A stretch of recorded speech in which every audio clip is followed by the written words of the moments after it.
देखिए हमने TVS Jupiter खोल रखी है। इसके अंदर क्या हो रहा गाड़ी के अंदर, ये टीवीएस जुपिटर के अंदर हमने पूरी ये वायरिंग खा गई थी इसकी चुभे, तो हमने इसकी वायरिंग वगैरह खोल रखी है। देखिए इसका जो फ्यूल पंप हो रहा, इसका फ्यूल पंप नहीं चल रहा।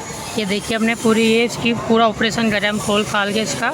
इसके अंदर क्या दिक्कत आ रही है, जो इसकी मेन जो ग्रीन लाइट होती है, इसके अंदर आपको दिख रहा होगा ग्रीन लाइट नहीं आ रही। अब ग्रीन लाइट ना आने का रीज़न मैं आपको बताता हूँ, ग्रीन लाइट किस रीज़न से नहीं आती है।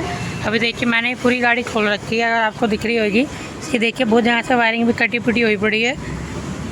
ये देखिए इसका हॉर्न सेल्फ सुल्फ कुछ नहीं चल रहा।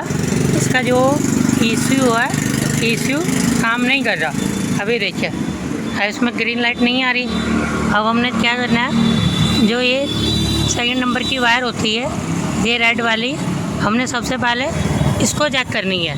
ECU की वायर जो है ये मेन होती है ग्रीन लाइट के लिए, ये जो आ रही होती है। ये देखिए मैंने पूरी वायर खोल रखी है।